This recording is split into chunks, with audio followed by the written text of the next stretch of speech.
I'm Alan Robarge, a relationship coach and a psychotherapist. Welcome to Improve Your Relationships, where I like to talk about attachment injuries and attachment trauma. And on this video, let's talk about anger.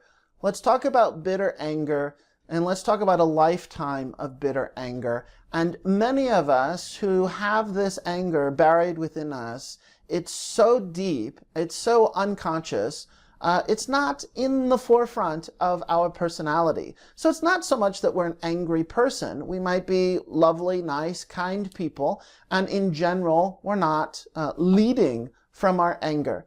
But what I'm referring to is a kind of buried rage, and oftentimes it's a very immature rage of how our needs were not met in childhood, with our parents, with our primary caregivers, with other family members, and even as we went through our adolescence and we were challenged to create friendships or to feel a sense of belonging. And then in our adult life, as we attempted to create romantic relationships and partner relationships, they did not work out. And over time, this fuels or feeds a rage, an anger, a bitter anger. And we notice it mostly when the relationship does not work out. And if you've had a string of relationships that don't work out, you might find that in fact it really keeps bubbling up to the point where now you are leading from your anger. What I want to point out and acknowledge that a number of us get stuck in this place of looping in our anger and fueling the anger to the point where it becomes bitter and contemptuous, and it's about projecting it onto the other person, usually an ex-partner. And we want to, as a way of reclaiming our power, as a way of trying to get clarity of what happened, if perhaps even your partner was not the most kind partner or the most skilled partner, and maybe very much fell short in certain ways and failed you. And even if the partner was not the best choice for you or lacks certain skills in certain areas of relating, we find that we want to project and direct the focus of our anger onto the ex-partner as the target. And again, I have to repeat, for some of us, we do this as a chapter. It's a way to reclaim some power, to get some footing. It's a natural process. It's a natural part of the grieving process to go through a stage of anger. And that's not just a one-time stage. You know, we move into it, we move out of it, we move into it. There's layers, there's different chapters. So it's possible that if you're in a chapter of anger, that could really help bring some clarity, and that could help you set some boundaries. However, the point of this video and what I'm trying to share with you is that a number of us can get stuck in this place where the anger becomes our default setting. And this is when we become bitter and jaded and, quite honestly, nasty. And we get very rigid opinions and strong points of view about other people. They are like this, they are like this, they do this. And then this also includes our ex-partners and referring to them in not so savory of terms, using pejorative language to refer to the partner, to make sure that you keep reinforcing the story that you were hurt and that he or she failed you, and that you are angry.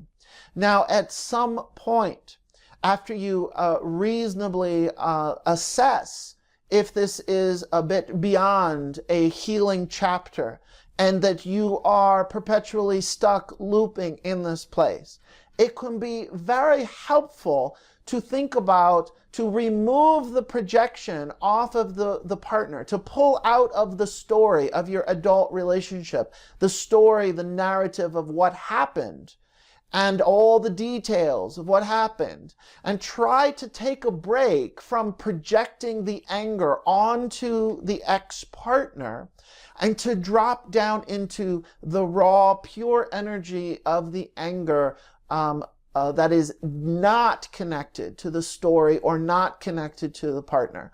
So in fact, you're just working with your anger. It's not that you're angry at the partner. It's not that you need to tell the story again about how the partner is an evil person or messed up or has some mental health issues, that you're very much invested in making sure that you keep retelling the story that the partner has some mental health problem in order to justify your anger.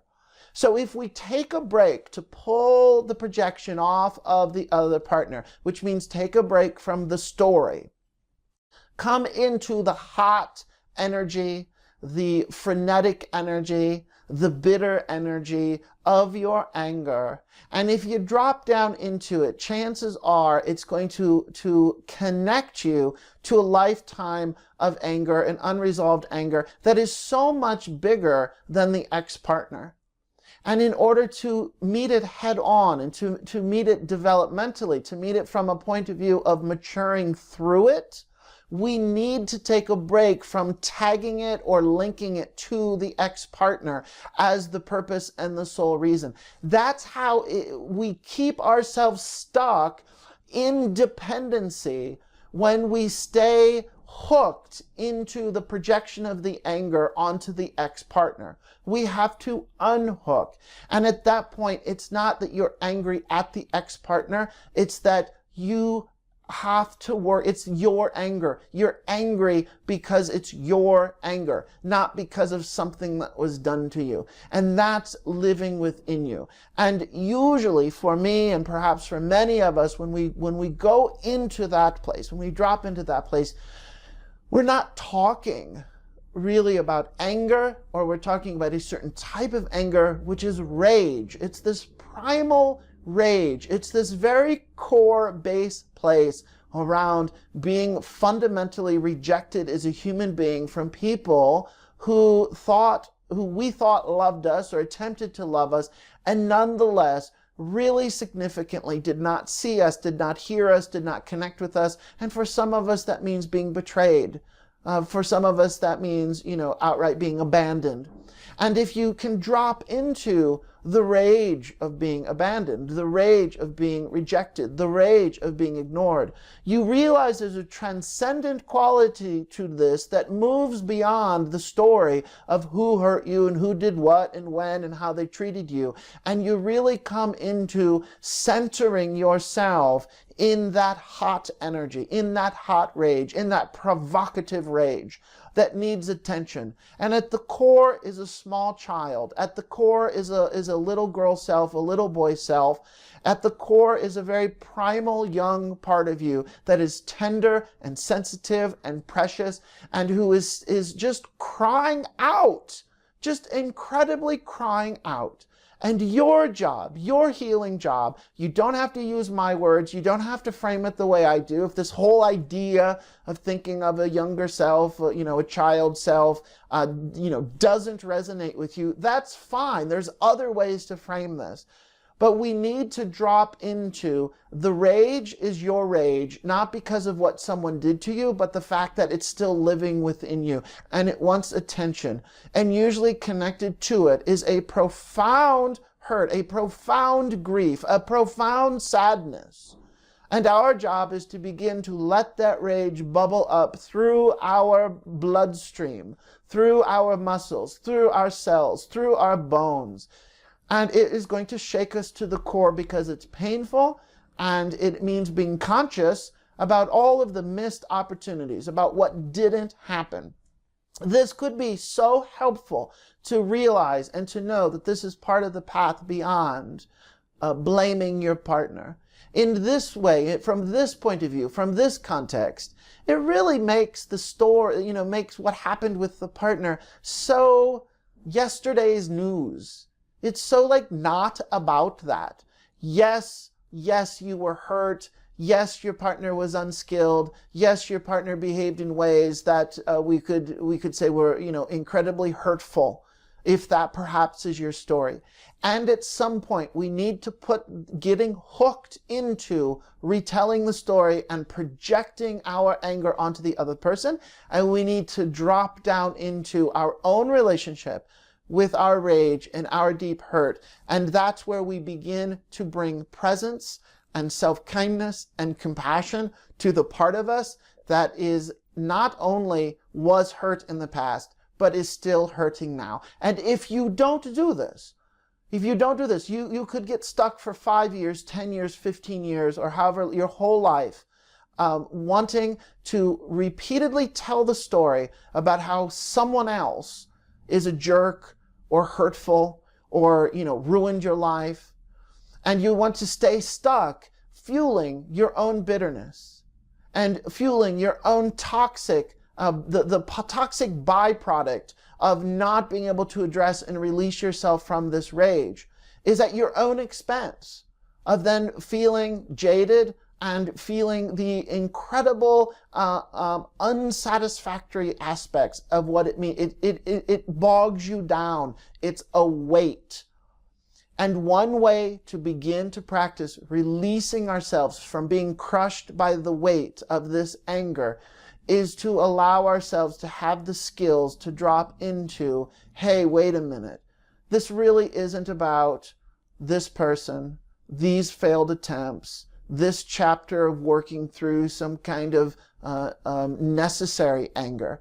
This is really dropping into, I have never loved or been loved the way that I needed to. And it is cutting me to the core. And there is a very primal, foundational place of my being that is so upset that people have not known me and I struggle to be known. That creates some rage. The goal, the challenge, the invitation is to be creative with that rage and not get lost in your bitterness or your jadedness or implode and allow it to burn you up. Because if you do, you're pretty much guaranteeing you're never going to experiment or experience secure, healthier relating. I hope that this was helpful. This is a hard message to hear. It is a hard message to share with you. It is a hard message to feel and to sit in that place. But think about what is rage, where does rage come from, and at some point, how do you begin to pull out of the projection, to pull the projection off of the old story, the old people, and get in touch with that part of you that is hurting. And you bring compassion, kindness, presence, love, and you hold in tenderness the part of you that is so upset. And that's how we begin to work with our rage. I hope that this video is helpful. Please stay tuned for more videos of a similar subject. Subscribe to this YouTube channel. And if you want to learn more about me, please do by going to alanrobarge.com. Thank you for watching.